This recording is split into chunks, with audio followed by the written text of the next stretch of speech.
Recuerdo la primera vez que probé un cigarrillo que sabía a humo como si fuera ayer, alrededor de los 10 años. A partir de entonces todo fue a peor.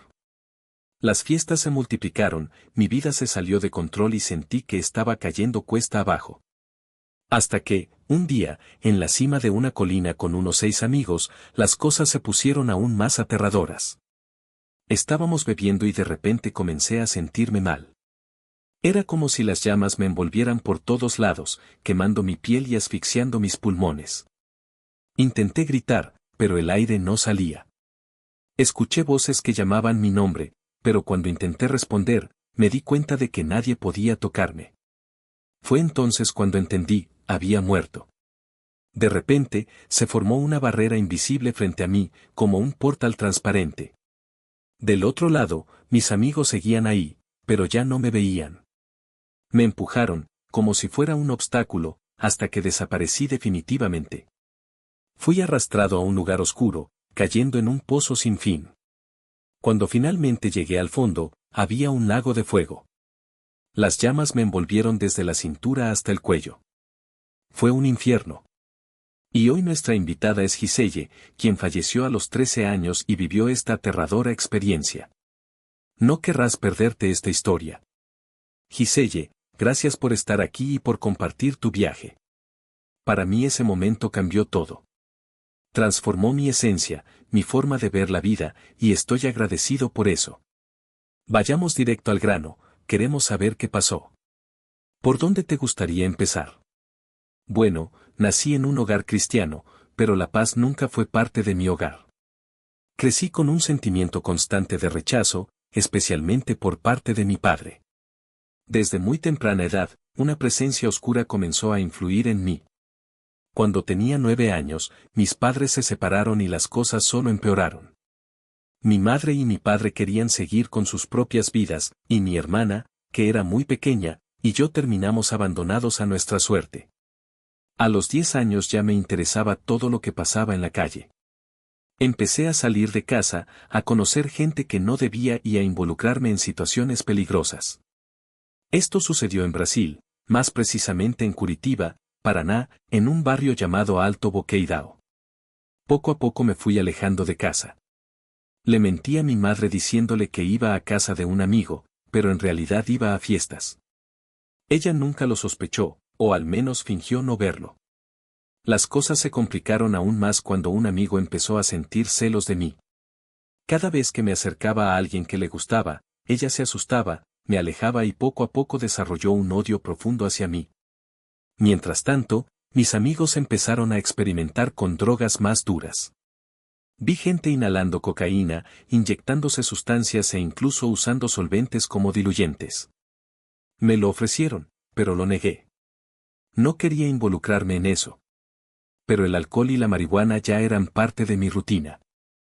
No tuve el coraje de ir más lejos, pero mis amigos parecían adormecer su dolor con todo lo que se les presentaba. Era deprimente ver cómo todos iban perdiendo el control. Hasta que, con 13 años, en un día de sol abrasador, fui a ver un partido de fútbol con unos amigos a lo alto de una colina. Alguien trajo una botella de vodka barato mezclado con Coca-Cola. No sé la proporción, pero fue fuerte. Empezamos a fumar marihuana y entonces alguien pasó la botella. Lo tomé, lo bebí sin pensarlo 2 veces. El calor era intenso y de repente comencé a sentirme mal. Fue como si el mundo a mi alrededor se incendiara. Mi piel ardía, el aire no podía entrar a mis pulmones. Intenté levantarme, pero caí hacia atrás. Cuando volví en mí, estaba de pie, pero algo andaba mal. Mis amigos me daban la espalda, como si no me vieran. Escuché a alguien decir mi nombre, pero cuando intenté responder, me di cuenta de que no podían oírme. Fue entonces cuando entendí, ya no estaba allí. Yo había muerto. Y lo que vino después fue aún más aterrador. Vino como un rayo dentro de mí. No era una duda, no era una suposición, era una certeza absoluta. Sabía, con cada fibra de mi ser, que solo había un hombre que podía sacarme de allí. E incluso con el fuego quemándome los pies, incluso con el peso de la desesperación aplastándome, grité. Grité con todo lo que me quedaba, con la voz que ya no creía tener, Jesús. No fue un susurro. No fue una oración tímida. Fue un grito desgarrador, un último llamamiento antes del final. Y entonces, como si el mismo cielo hubiera estado esperando ese momento, algo sucedió. La oscuridad sobre mí se hizo añicos. No como una nube que se parte, sino como una tela rasgada por la mitad, una lágrima de luz pura e intensa que no quemaba los ojos, sino que los sanaba. Y de esa grieta algo descendió. Era un brazo. Un brazo fuerte, marcado por una herida que no sangraba, pero brillaba como si contuviera en su interior todo el dolor y toda la redención del mundo. La mano se acercó a mí y vi, realmente vi, lo que era el amor. No ese amor débil que se doblega ante las circunstancias, sino un amor que se arroja al fuego para hacerte retroceder. Un amor que no pregunta si lo mereces, sino que simplemente está ahí. No lo pensé. No lo dudé. Extendí mis manos temblorosas y me aferré a él como si mi vida dependiera de ello, porque así era. En el instante en que mis dedos tocaron su piel, algo dentro de mí se rompió. No fue dolor. Fue un alivio. La sed que me consumía, el hambre que me devoraba, la falta de aire que me asfixiaba, todo eso desapareció. Fue como si de repente me hubieran bañado en agua dulce después de años en el desierto. Como si, por primera vez, estuviera respirando de verdad. No te soltaré, dije, o tal vez pensé, porque las palabras ya no importaban. Lo que importaba era la fuerza de ese agarre, la promesa silenciosa de que él no me dejaría caer. Y entonces, sin previo aviso, me levantaron.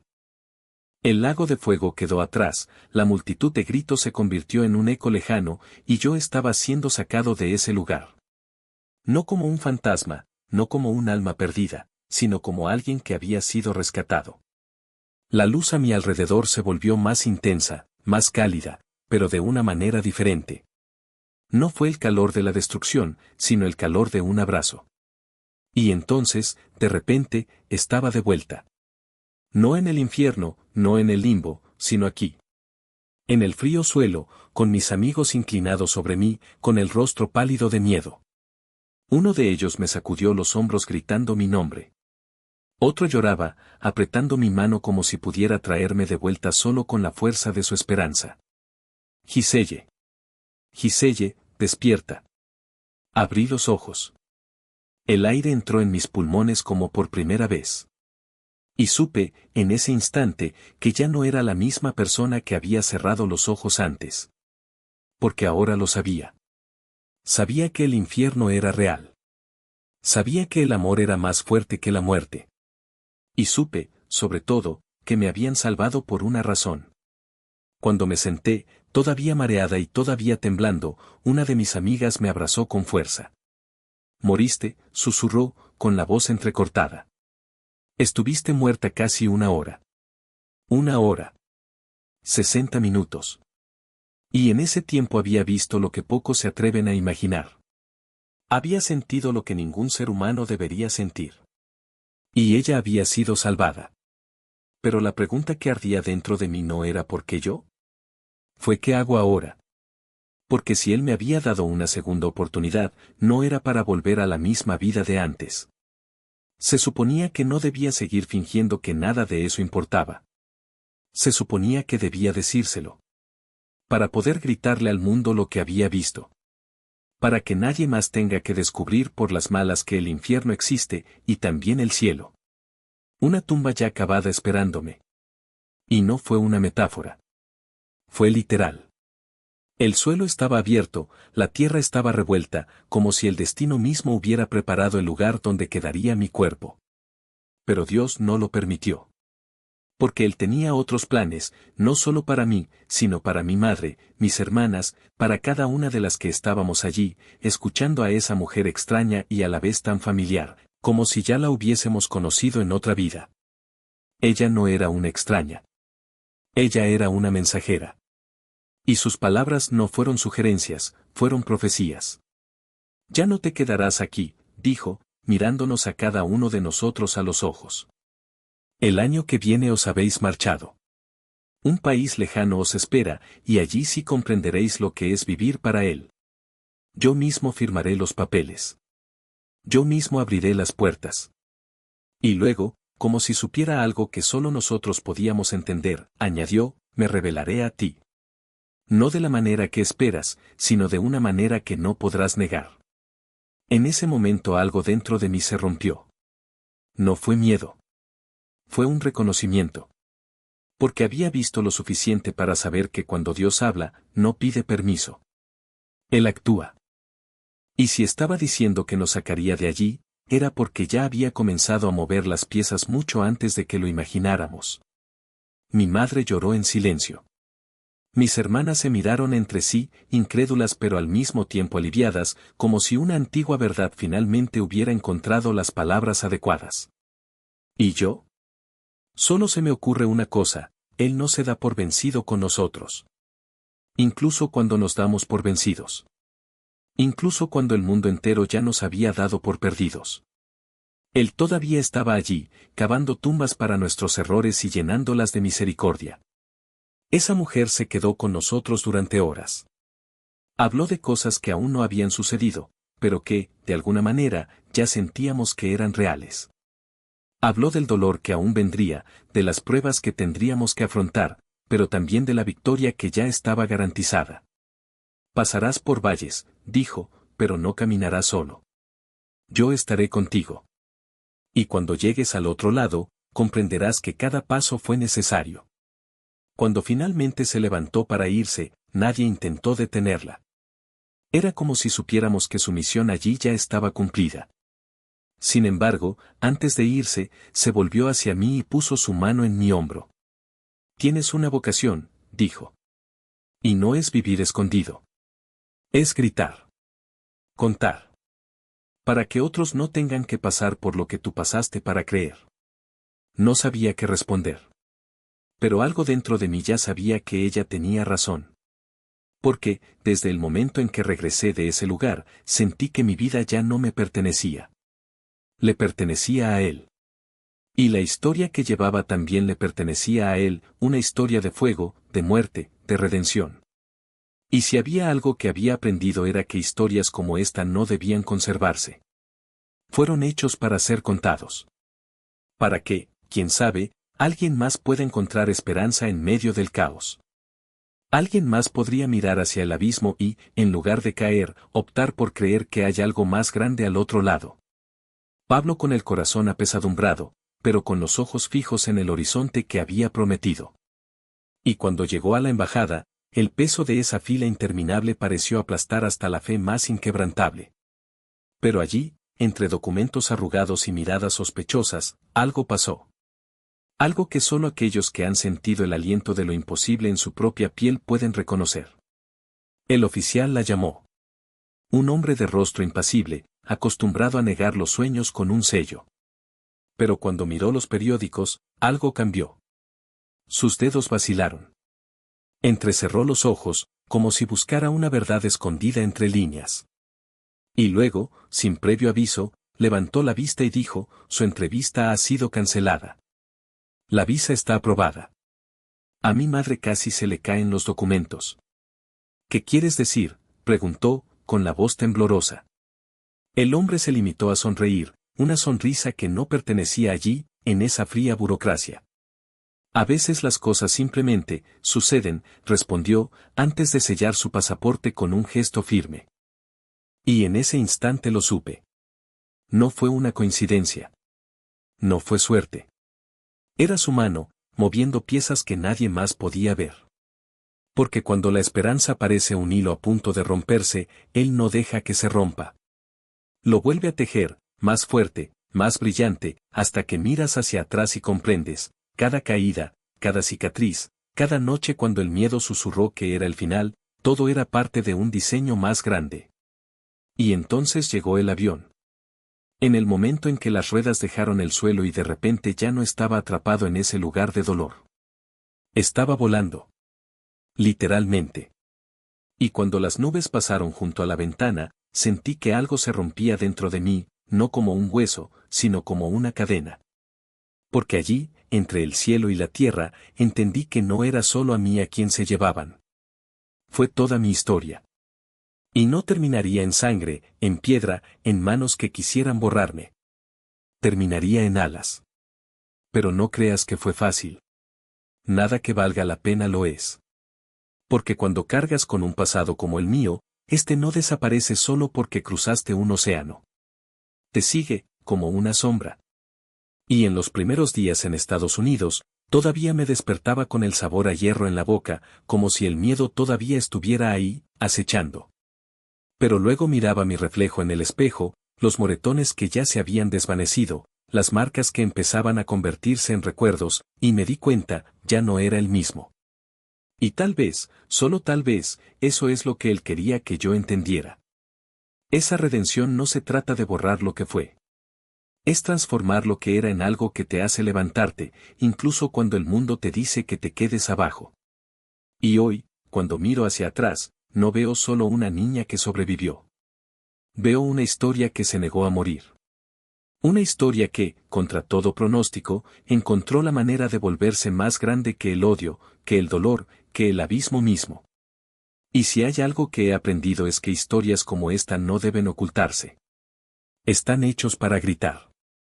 De modo que, en algún lugar, alguien que está a punto de darse por vencido escuche y piense, si ella pudo hacerlo, tal vez yo también pueda. Porque al fin y al cabo, no se trata de no caer nunca. Se trata de creer que, incluso en el suelo, hay una manera de levantarse. Y que, a veces, el milagro no es la ausencia de tormenta. Es la fuerza para bailar bajo la lluvia. Porque, a cada paso, había algo más grande que nos guiaba.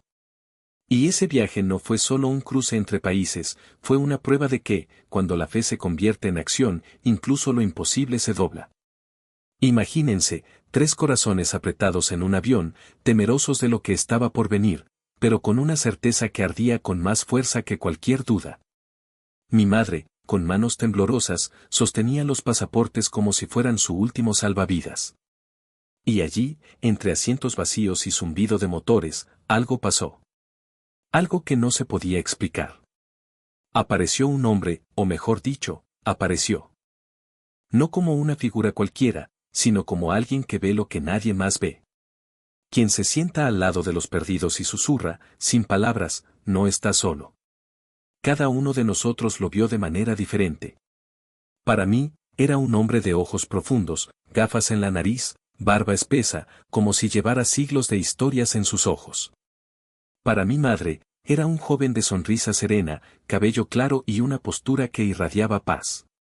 Para mi hermana, una presencia fuerte, calva, sin barba, pero con una fuerza que la hizo dejar de llorar al instante. 3 versiones de una misma verdad, Dios no se limita a una sola forma. Él se revela en lo que cada uno de nosotros necesita ver. Y cuando se levantó, desapareciendo como la niebla al amanecer, lo supimos. No era un pasajero cualquiera. Era la señal que mi madre había pedido, la que la profetisa había prometido, la verás, pero solo por un tiempo. Y así fue. Él estuvo allí, a nuestro lado, mientras cruzábamos el cielo hacia una nueva vida. No lo dijo, no era necesario. Su presencia fue suficiente. Era como si el cielo mismo dijera, llegarás. Te lo garantizo. Y llegamos. Cuando las ruedas del avión tocaron suelo americano, algo dentro de mí se rompió y se reformó al mismo tiempo. No fue el final de la pelea, ni mucho menos. La depresión todavía me acechaba, los días todavía eran grises y el peso de empezar de nuevo en un lugar extraño pesaba como plomo. Pero había una diferencia, ya no estaba sola. Ni mi madre ni mi hermana. Porque, en algún momento, entre las lágrimas en la iglesia y ese hombre en el avión, entendimos algo simple y poderoso, Dios no nos saca de las tormentas. Él camina en ellos con nosotros. Y si hoy pudiera retroceder en el tiempo y decirle algo a esa niña asustada, acurrucada en el asiento del avión, sería esto: respira. Te caerás. Llorarás. Dudarás. Pero nunca más estarás sola. Ni por un segundo. Porque, al final, las historias que sobreviven no son las que evitan las caídas. Son ellos los que encuentran la fuerza para levantarse, incluso cuando el suelo parece haber desaparecido. ¿Y el mío? Bueno, todavía se está escribiendo. Pero ahora escribo con un bolígrafo que ya no se sostiene. Nunca había visto algo así. Era como si mi cuerpo hubiera sido tomado por algo más grande que yo, algo que no obedecía a la lógica ni a la razón. Y en medio de ese caos, entre espasmos y oscuridad que iba y venía, una verdad se quedó grabada en mí: no era dueño de mi propio fin. No importa cuántas veces intenté huir, cuántas puertas me golpeé o cuántos cuchillos empuñé, algo siempre me hizo retroceder. No fue suerte. No fue una coincidencia. Era una mano firme, invisible, que no me dejaba caer sin antes recordar: aún no has terminado. Esa crisis no fue solo un ataque a mi cuerpo.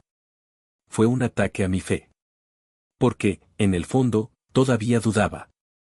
Todavía me preguntaba si él realmente estaba ahí, si esa voz en el baño no era solo una ilusión, si el pastor que cruzó todo el estado solo para encontrarme no era una coincidencia. Pero cuando desperté en el hospital, con los cables pegados al pecho y la cabeza palpitando, lo primero que vi fue el rostro de mi madre. Y ella no estaba llorando. Estaba orando. Y supe, en ese instante, que no era solo ella. Era él, usando su rostro para decirme: no te he abandonado. Ni siquiera cuando intentaste abandonarme. Los médicos dijeron que tuve suerte. Que la mayoría de la gente no sobrevive a 4 convulsiones seguidas. Pero no creo en la suerte. Creo en el propósito. Y lo mío, en ese momento, fue comprender que cada caída, cada desesperación, cada cuchillo en mis manos o cada té envenenado no eran el final, eran la prueba de que todavía tenía algo que hacer. Algo que solo yo podría lograr. Algo que, incluso en mis peores días, él nunca dejó de creer. ¿Y sabes qué es lo más loco? Después de todo, después de cada batalla, cada lágrima y cada momento en el que pensé que no podía más, me di cuenta de una cosa: él no me salvó de nada. Me salvó por algo. Amar más fuerte. Para perdonar más profundamente. Levantarse incluso cuando el suelo desaparece. Porque las historias que importan no son las que nunca caen. Ellos son los que aprenden a bailar cuando se caen. ¿Y el mío? Bueno, todavía se está escribiendo. Pero ahora escribo con la certeza de que, pase lo que pase, el bolígrafo nunca más saldrá de mis manos. Sobreviviendo, pero no viviendo. Y fue en ese preciso momento que entendí: el dolor no era un castigo, sino una invitación. Una invitación a ver lo que los ojos cansados ya no veían. Porque cuando olvidas hasta tu propio nombre, cuando te tiemblan las manos sin saber sostener un pincel, cuando el mundo se vuelve un borrón de voces y sombras, es cuando Dios te muestra que la vida no está hecha de recuerdos perfectos, sino de manos que te sostienen cuando las tuyas no pueden. Y no lo sabía, pero lo estaban reescribiendo. Cada olvido era una página arrancada, cada confusión una coma fuera de lugar. Hasta que un día, en medio del caos de los exámenes y el silencio de los médicos, descubrí el veneno que estaba bebiendo sin saberlo. No fue solo té. Era una frase disfrazada de tradición, una trampa que engañaba hasta a los más cuidadosos. Y allí, entre los números de casos y los informes de convulsiones, entendí que los milagros no son solo lo que nos saca del peligro, a veces, son lo que nos impide volver a él. Pero la verdadera transformación no provino de los médicos. Vino de un hombre que, aún sin entenderlo todo, tomó mi mano cuando ya no sabía cuál era la mía. Provenía de las noches en las que me guiaba hasta el lavabo, pacientemente, como si fuera un niño que reaprendía a vivir. Y provino, principalmente, de ese árbol. Sí, el árbol. Porque Dios no solo habla con truenos o voces celestiales, susurra en las hojas que bailan cuando no hay viento, en las raíces que te recuerdan que, incluso rotas, sigues de pie. ¿Recuerdas cuando el cielo avisó que la muerte acechaba? No fue un sueño. Fue una advertencia. Y cuando Jacob se quedó dormido al volante, cuando el autobús se detuvo a centímetros de nuestro auto, no fue suerte. Fue la mano de alguien que no nos dejó salir antes de tiempo. Porque las historias que valen la pena no son las que nunca enfrentan el peligro, sino las que aprenden a confiar incluso cuando el camino tiembla. ¿Qué pasa con la depresión? Oh, ella todavía estaba dando vueltas. Pero no como una sombra que me asfixió, sino como un recordatorio de que incluso las noches más largas tienen un amanecer. Porque Dios no borra las cicatrices. Los convierte en mapas. ¿Y el mío? Aún se está diseñando. Pero ahora, cada línea es una elección: creer, perdonar, levantarse. Incluso cuando el suelo desaparece. Incluso cuando el nombre desaparece.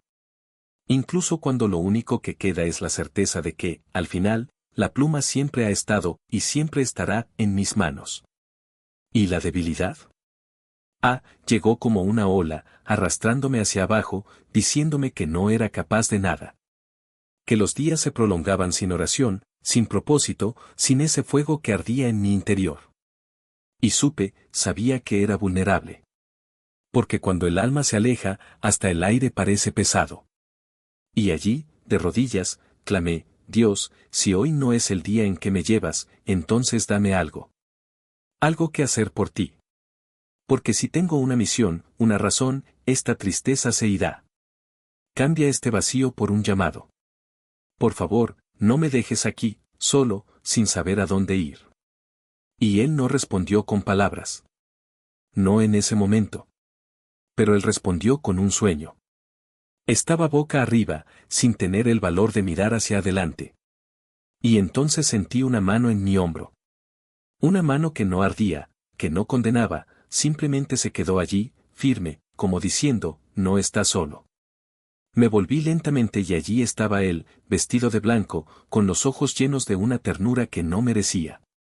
Y habló, simple y directamente: hija mía, tu talento está en tus rodillas. Necesito que me alabes. Me reí. O lloré. O ambos. ¿Elogios? Yo. Nunca he cantado en la iglesia. Mi familia se burla cuando lo intento. Mi voz es normal. No es nada especial. Pero él sonrió, como si ya supiera algo que yo aún no entendía. Y luego colocó una radio a mi lado. Una melodía comenzó a sonar, suave, pero llena de poder. Y cuando abrí la boca, la voz que salió no era la mía. Era suyo. Fue fuerte. Fue hermoso. Era sagrado. Así es como va a ser, dijo. Trabajaré en tus palabras. Puliré tu voz. Y cantarás para mí. Me desperté con 3 canciones en la cabeza. 3. Como si las hubieran plantado allí, listas para brotar. Y yo, que apenas podía recordar un número de teléfono durante más de 3 segundos, de repente tenía letras enteras grabadas en el alma. Fue un milagro. Un milagro silencioso, pero tan real como el suelo bajo mis pies. Luego vino la pandemia. Una época de miedo, de incertidumbre, de puertas cerradas. Pero Dios, en su infinita sabiduría, abrió una ventana. Los pluses en el trabajo, esos extras que nadie esperaba, convertidos en grabaciones. Cada centavo invertido en estudios, en equipos, en horas de ensayo, fue un acto de fe. Señor, si es para hacer, que sea ahora. Si es para cantar, déjame cantar bien. Si es para servirte, no me dejes rendirme. Y él no se rindió conmigo. Incluso cuando me enfermé. Incluso cuando el miedo intentó paralizarme. Incluso cuando las dudas susurraban: ¿y si no funciona? ¿Y si es solo imaginación? Él estaba allí. Siempre ahí. Porque el Dios que convierte las lágrimas en cantos no nos abandona a mitad del camino. Hoy, cuando canto, ya no es la ella que solía ser. Es ella quien aprendió que incluso los sueños más imposibles tienen un propósito. Que incluso las voces más ordinarias pueden convertirse en instrumentos de adoración. Que incluso los días más oscuros pueden ser escenario de un milagro. Y si estás escuchando esto ahora mismo, si tu corazón está apesadumbrado, si tu voz parece perdida, debes saber una cosa: Dios no elige a los capaces. Él empodera a los elegidos. Él no necesita tu perfección. Él necesita tu entrega. De tu sí, aunque sea vacilante. De tu aquí estoy, aunque te flojen las piernas. Porque al final del día, no son nuestras fortalezas las que importan. Es su mano sobre nuestro hombro. Es la melodía que Él pone en nuestros labios. Es la certeza de que, incluso cuando no vemos el camino, Él ya está allí, diseñando algo hermoso, algo que solo nosotros podemos ofrecer. Algo que solo Él puede hacer a través de nosotros. Y que así sea. Amén.